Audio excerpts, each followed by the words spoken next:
Olá, sejam bem-vindos ao CONIP, sejam bem-vindos à nossa Masterclass.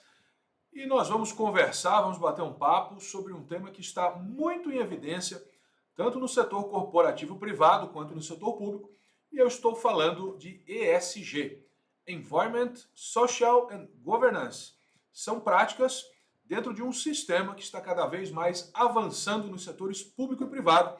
E nós vamos trabalhar aqui alguns conceitos, nós vamos trabalhar aqui alguns tópicos bem importantes para você compreender esse tema e verificar de que modo que ele atinge as nossas vidas, as nossas atividades, as nossas corporações e também os serviços públicos como um todo. Eu quero iniciar a nossa conversa me apresentando. O meu nome é Henrique da Rosa, eu sou promotor de justiça no estado de Santa Catarina, eu trabalho a temática de compliance e ESG, fiz meu doutorado com foco no combate à corrupção e meu pós-doutorado, pesquisa em regulamentação sobre as práticas de ESG. Então, eu gosto do tema, eu sou um estudioso, sou um curioso do tema e me proponho aqui nessa Masterclass conversar com vocês sobre o ESG, o que vem a ser cada uma dessas letrinhas, dessas siglas e também dizer de que modo que isso se aplica na estrutura do Brasil nos setores público e privado. Bom, dentro disso, é importante e de forma inicial nós estabelecermos aqui alguns conceitos ou pontos de partida. Então vou colocar aqui na tela ESG, né? Vem do inglês Environment, meio ambiente, o S, Social, e o G, Governance.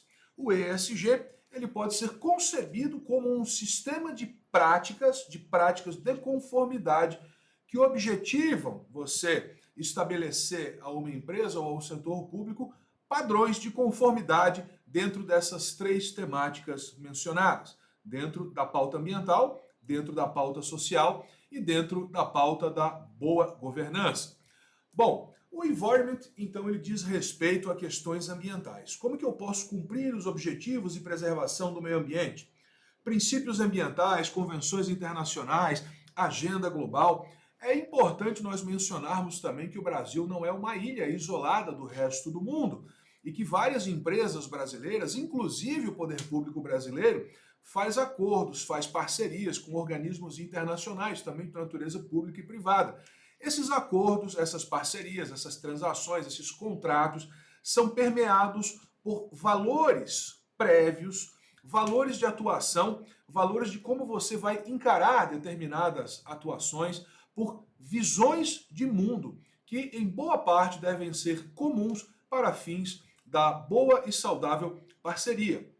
Em linhas gerais, se eu, uma empresa do ramo, vamos supor, automobilístico, vou fazer uma parceria, um contrato comercial com uma empresa estrangeira, nós estabelecemos, além da nossa parceria, que a minha empresa e a empresa estrangeira devem comungar de algumas pautas em comum.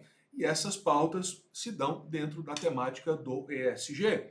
A empresa, tanto a brasileira quanto a estrangeira, não vão compactuar, por exemplo, com que o seu parceiro agrida ou infrinja o meio ambiente, ou dentro da pauta social, dentro do S, que essa empresa ela compactue com o trabalho escravo, compactue com a exploração do trabalho infantil, ou dentro do G, da governance, dentro dos sistemas de compliance e integridade, uma empresa que eventualmente não combata a corrupção ou que patrocine corrupção de alguma forma. Então, o ESG, na verdade, ele se traduz num sistema de práticas de conformidade que acaba, de uma certa forma, amarrando a atividade e a interação entre os setores público e privado.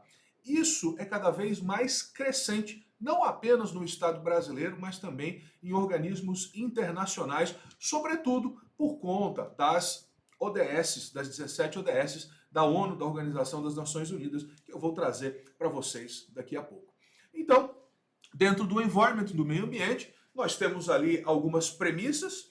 Dentro do social, políticas públicas e sociais, tem muita relevância com a questão da inclusão, muita relevância com a questão da igualdade de gênero, né? Muita relevância em relação à questão do combate ao trabalho escravo. Como posso contribuir com a evolução social em seus diversos segmentos? Erradicação da pobreza, diminuição da desigualdade, oportunidades, inclusão.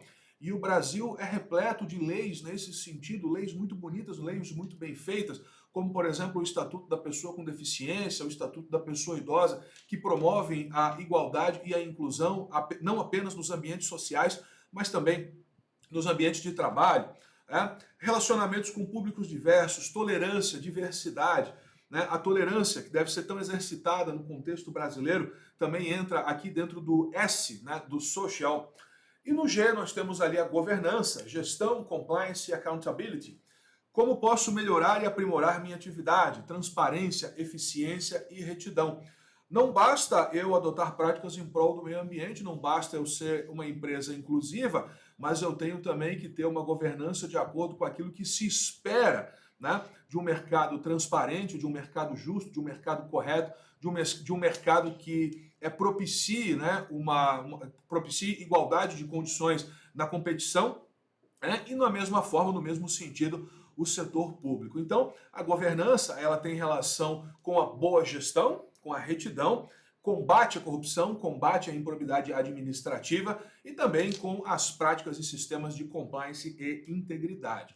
Então, o ESG ele começa a ser desenhado a partir, né, dessas explicações, começa a ser desenhado a partir dessas premissas de atuação e o ESG, ou sustentabilidade ambiental, econômica, né, pressupõe a adoção de práticas e comportamentos responsáveis com o quê? Com as tendências mundiais corporativas. Como eu disse anteriormente, o Brasil ele não está isolado, ele não é isolado numa ilha, e aquilo que nós fazemos aqui tem impacto em outros locais do mundo e vice-versa, né? A forma com que nós lidamos com esses impactos, né, trazendo, né, para positivo ou negativo, é que vai, de fato, mostrar quais são os rumos, quais são os caminhos que a nossa sociedade, a nossa economia e o nosso governo vai tomar. Então, eu ressalto aqui que é necessário perceber que a atividade não é isolada, necessita de interação com outras áreas e corporações, e a adoção do sistema ESG impacta positivamente sua imagem perante o mercado, parceiros comerciais e o Estado, incrementando a sua competitividade. Pessoal, se você tem um sistema de ESG bem implementado na sua corporação ou mesmo no setor público, a sua imagem melhora e ela melhora perante o público-alvo, melhora perante o cliente, melhora perante o seu parceiro comercial e isso traduz para você, além de ganho de imagem, traduz em ganho também na atividade fim e lá na ponta, no final, exatamente aquilo que você deseja enquanto empreendedor, enquanto empresário, que é a questão do lucro, né, do lucro justo, do lucro correto. No caso do setor público, a adoção de práticas do sistema ESG dentro das corporações públicas, dentro do poder público, brasileiro ou estrangeiro, se for o caso, também reflete no princípio da impessoalidade, da transparência e também da eficiência. Então, o poder público, além de tudo, funciona como um incentivador e um fomentador dessas práticas em relação também à iniciativa privada.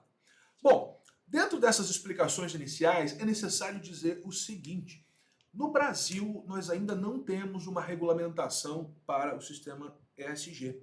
Né? Nós temos aqui algumas diretrizes gerais que são sobretudo fornecidas, né, pela doutrina especializada, pelas pesquisas, pelos próprios acordos, né, que são realizados diariamente entre as corporações, entre as empresas, mas nós temos, né, a PR 2030 de 2022 da ABNT, né, que trata de práticas recomendadas em relação ao sistema ESG. Não é regulamentação, mas são práticas recomendadas. E esse foi justamente o objeto da minha pesquisa no pós-doutorado, que eu tive a oportunidade de pesquisar lá na Espanha também, e observei que realmente é difícil, eu considero necessário, mas realmente é difícil você fazer uma regulamentação em nível global, porque depende de uma série de variáveis, uma série de fatores que não combinam necessariamente de país para país, né, em relação a acordos comerciais, em relação a questões tributárias, em relação a questões de contratos e ao próprio sistema de justiça de cada país. Isso não combina necessariamente, por isso que uma regulamentação de ESG em nível global ela se torna difícil. Difícil, porém necessária. E já há, claro, estudos e caminhos nesse sentido para trazer o mínimo, né, de pontos comuns para que as corporações possam ter a sua segurança na hora de celebrar os seus acordos, suas parcerias, os seus contratos umas com as outras, tendo como base, tendo por base essas diretrizes gerais, né, que daqui a pouco vão sair. Mas, né, a gente reconhece a dificuldade disso, dada a pluralidade de estados, a pluralidade de culturas, a pluralidade, né, de formas e de visões sobre o mundo, né? Sobre, inclusive, como um país vai se relacionar com o outro. Bom, por outro lado, nós temos também dentro da ONU e dentro também de outras convenções internacionais sobre clima, sobre meio ambiente, por exemplo, nós temos algumas diretrizes gerais nesse sentido que apontam que é possível.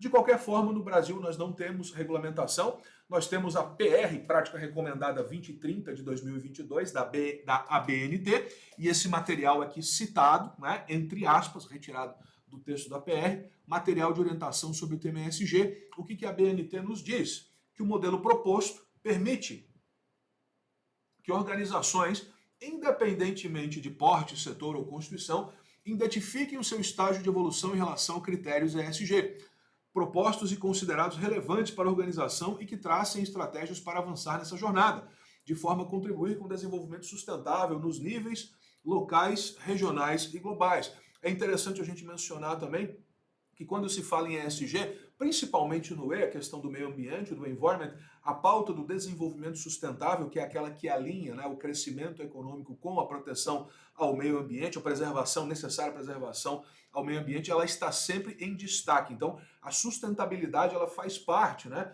do próprio conceito, da própria premissa daquilo que se busca no E do ESG. Bom, a incorporação de práticas de ESG aponta um novo modelo de desenvolvimento econômico. Evidências têm demonstrado que organizações que consideram os critérios sociais, ambientais e de governança em seus negócios, quer para análise de riscos ou para melhoria da performance, tendem a superar financeiramente seus pares, atrair e reter talentos, alcançar melhor produtividade no trabalho, criar vantagem competitiva, melhorar a reputação e estar mais bem preparadas para as incertezas, atingir mais elevados níveis de integridade, atrair a fidelidade do cliente e manter sua licença social para operar.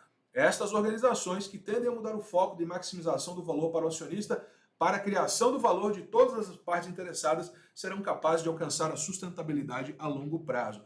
Olha só que interessante esse recado da ABNT. A incorporação de práticas ESG, estou relendo aqui o texto só para a gente comentar, aponta para um novo modelo de desenvolvimento, ok, né, dentro de práticas sustentáveis, como a gente pontuou até agora. Evidências têm demonstrado que organizações que consideram critérios sociais, ambientais e de governança em seus negócios para análise de risco ou melhoria de performance tendem a superar financeiramente seus pares. Então, a prática, né, a adoção de práticas do sistema ESG dentro de uma corporação privada, ela não traz apenas, né,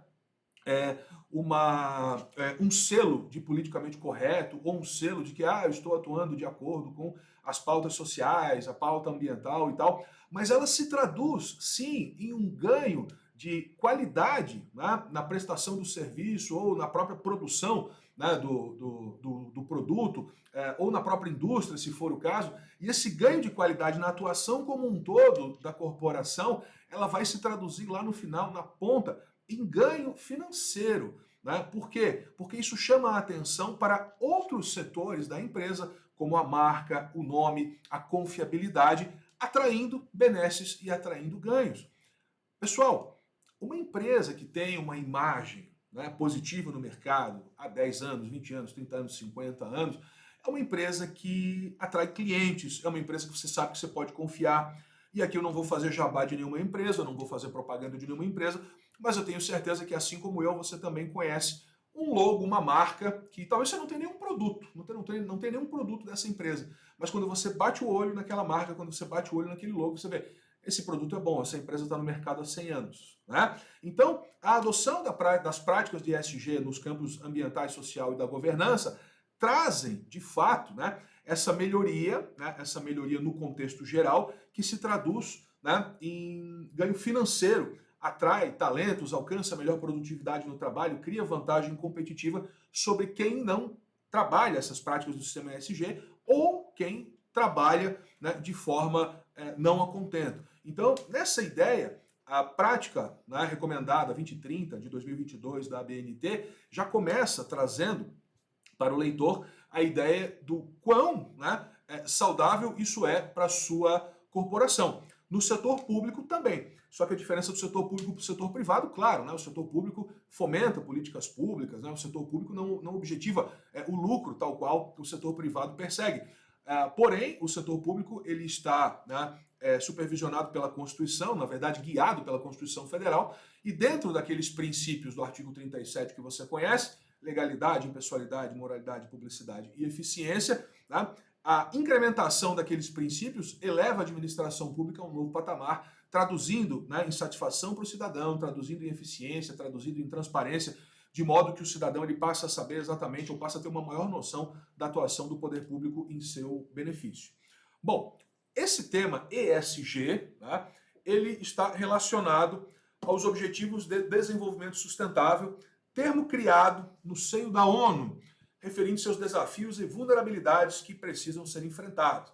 Aí eu coloco ali um gráfico, né, objetivos, desafios, resultados, não, um gráfico em formato de pizza, né, vamos dizer assim. E esses Objetivos de Desenvolvimento Sustentável, as ODS, que são em número de 17, eu trago para você aqui no slide, que eu, né, dei um print de tela do próprio site da ONU. Né, então, falando aqui, citando a fonte. Então, os Objetivos de Desenvolvimento Sustentável no Brasil, né, a fonte está ali, ONU Brasil, print de tela direto do site da ONU, para a gente citar a fonte correta: erradicação da pobreza, fome zero e agricultura sustentável, saúde e bem-estar, educação de qualidade, igualdade de gênero, a pauta social, por exemplo, né?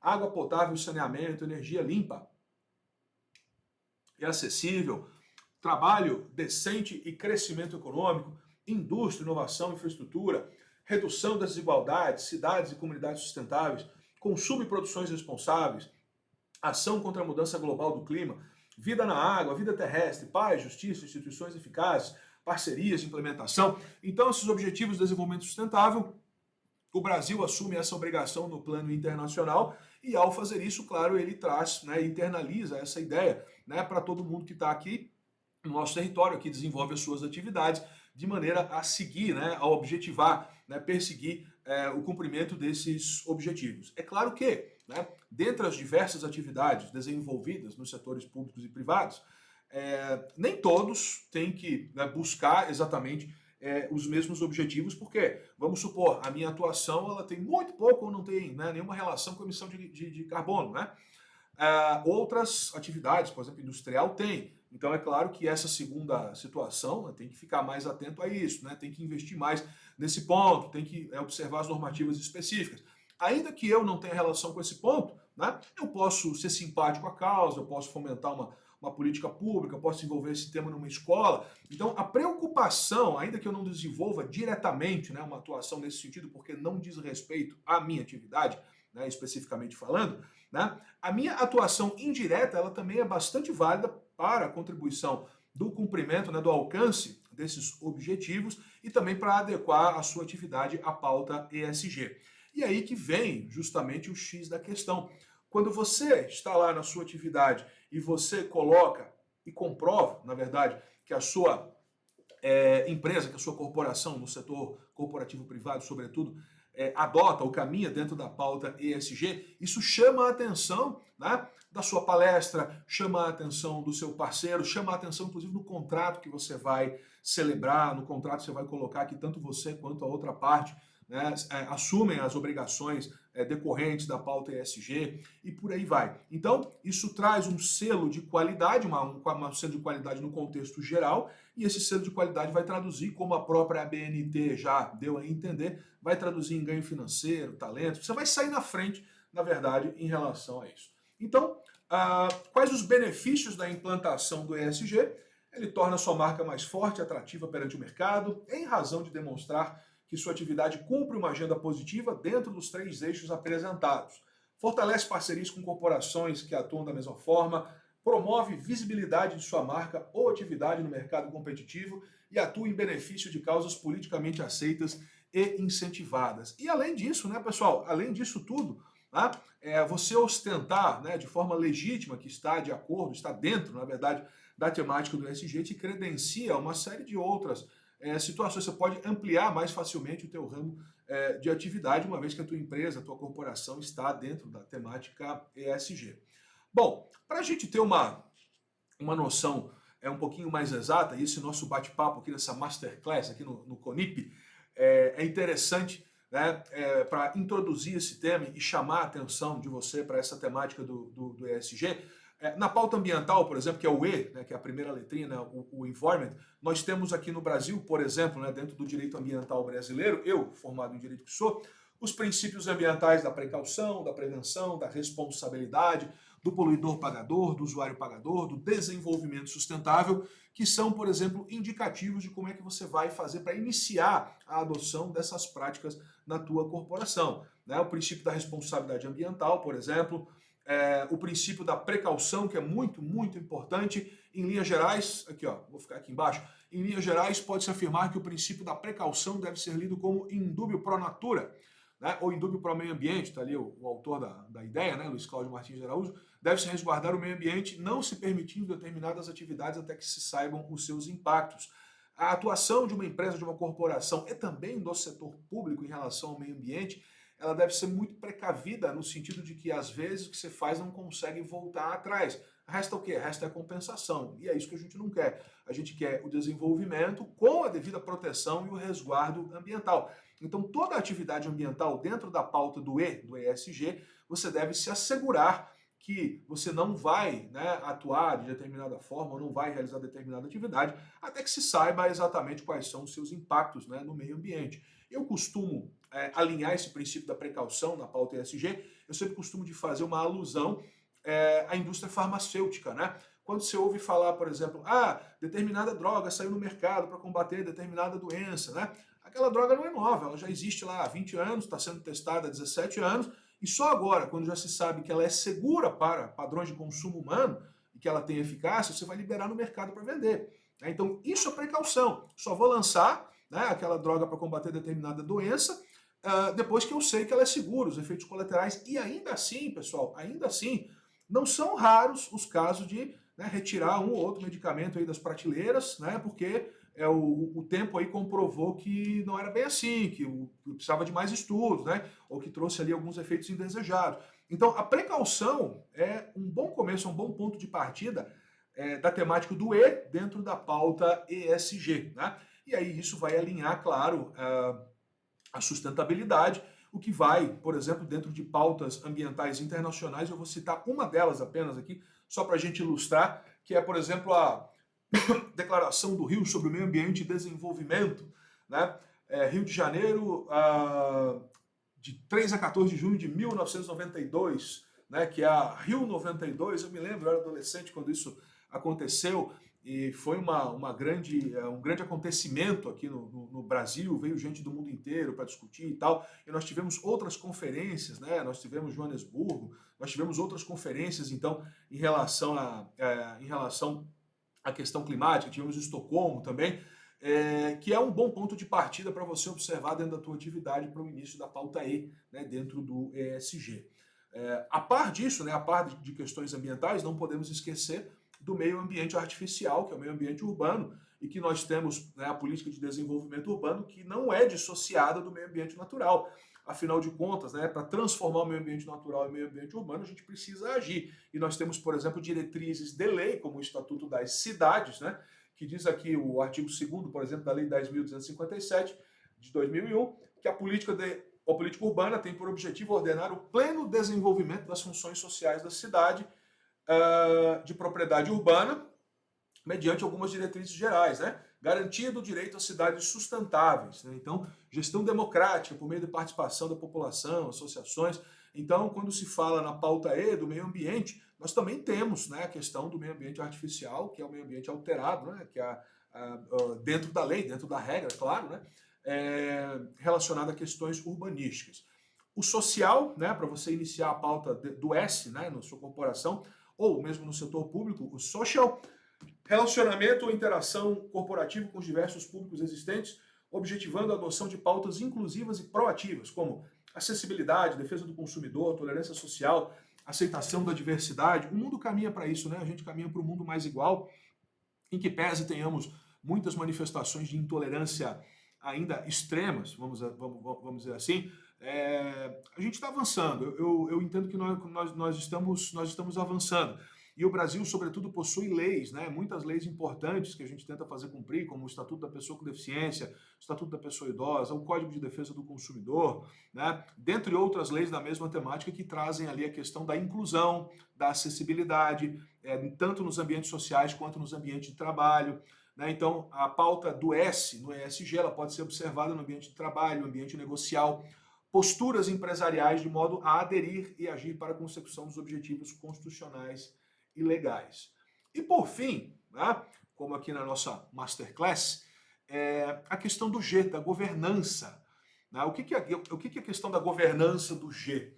Liderança da empresa ou corporação, remuneração, ambiente de controle, riscos e compliance, funções de garantia de direitos acionistas participantes, no elo entre a gestão e o resultado de sua atividade. A governança, a boa governança passa pelo segmento de padrões rígidos de gestão que levam em considerações os pactos, as promessas, o compliance e as parcerias. E aqui no G, né, a questão do compliance da integridade ganha um especial relevo, porque os programas de compliance e integridade que buscam a conformidade das corporações, a conformidade de acordo com leis, padrões, regulamentos, né, códigos de conduta e tal, a questão do compliance ela não é apenas, né, uma pauta, mas ela é, em muitos momentos, exigência legal, né?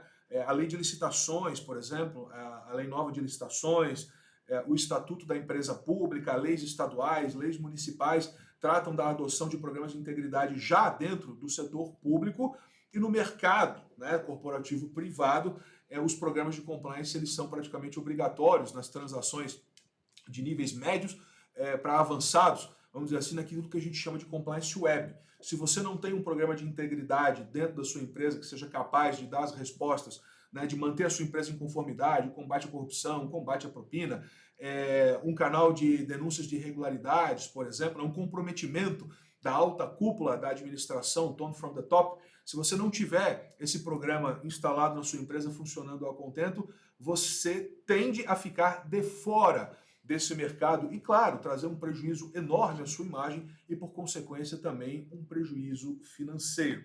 Então, o compliance, que vem do verbo, né, to comply em inglês, né, estar em conformidade, de acordo com as normas, padrões e condutas, ele se revela uma pauta importantíssima dentro do G da governança, que vai aí guiar, né, a atuação, vai guiar a gestão, né, do setor corporativo privado e também vai guiar agora a gestão, já está fazendo isso, né, a gestão pública. É importante mencionar também que compliance não é jurídico, tá? Compliance é ferramenta de gestão. Tem implicações jurídicas, claro que tem, mas o compliance, além de jurídico, ele é gestão, administração, estatística, economia, gestão de riscos e muito mais. Bom, dito tudo isso, tá? E para encerrar aqui o nosso bate-papo, nossa Masterclass, é interessante a gente trazer o seguinte, olha, muito se fala em ESG, cumprir a pauta ambiental, social, governança, isso traz, né, importância para a sua corporação, traz ganho financeiro, ganho de imagem, né, traz ali, se traduz em melhores parcerias, etc e tal, tudo isso a gente já viu e eu mostrei para vocês aqui em linhas resumidas, né, como é que isso se opera dentro do sistema ESG aplicado aqui à tua corporação. Mas o fato a ausência de regulamentação, né, das práticas do sistema ESG, de uma regulamentação aqui no Brasil, uma regulamentação rígida em nível global também, ela acaba tornando difícil você realizar essas métricas. Então, dentro daquilo que a gente fala, e é um termo que eu utilizo, que é o termômetro ESG, eu defendo a necessidade dessa regulamentação para que nós possamos, né, de fato, trazer índices, né, índices confiáveis de maturidade de uma empresa, de uma corporação dentro do ESG.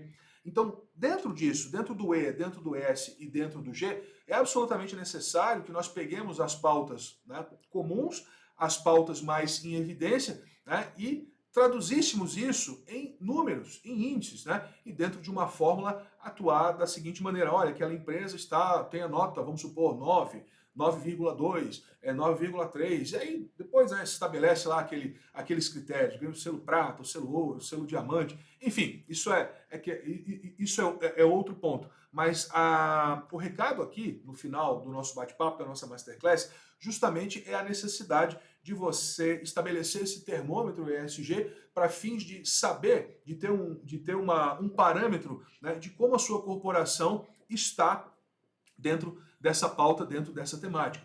Isso é importante não apenas para a sua corporação, para a sua empresa, mas até para você poder fazer negócios, transações comerciais, parcerias, inclusive também dentro do setor público, no sentido de saber se o outro lado, se a outra empresa, se a outra corporação, de fato, né, cumpre com os requisitos que você precisa. Porque muitas vezes, né, o nível de implantação do sistema ESG em determinada empresa, ele vai de acordo com aquilo que eu mesmo informo, né? Só que essa confiabilidade, ela tem que ser gerada, né, no meu ponto de vista, por índices que seriam índices oficiais, índices que poderiam traduzir efetivamente algo de comum a todas as corporações, respeitadas as suas diversas atividades.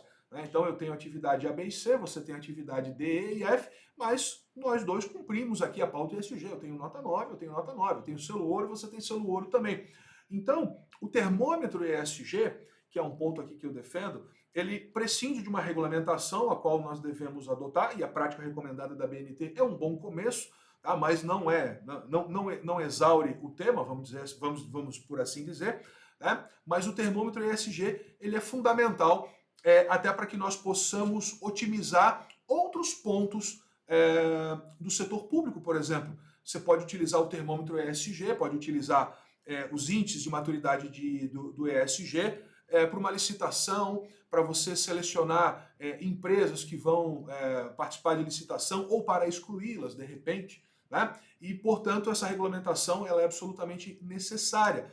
Quando nós temos uma pauta que é comum aos setores público e ao setor privado também, essa pauta ela traz ganhos e traz consequências, ela pode ser utilizada, claro, em nosso benefício. E a utilização em nosso benefício depende dessa regulamentação necessária para que traga para nós, né, a possibilidade de estabelecermos esses índices. Com o estabelecimento desses índices, nós vamos poder irradiar isso para os diversos setores, né, e trazer parâmetros objetivos, né, novos parâmetros objetivos para fazer contrato, para fazer parceria, para fazer licitação, para fazer gestão de riscos, por exemplo. E essa justamente é a minha pesquisa, né, foi a minha pesquisa em nível de pós-doutorado, que não terminou no pós-doutorado, ela continua estudando sobre o assunto e também participando aí de cursos, seminários, ministrando aulas em relação a essa temática, né? É claro que tem mais para a gente conversar sobre isso, tem muito mais para a gente conversar sobre isso, inclusive na pós-graduação, que eu tenho a oportunidade de lecionar também.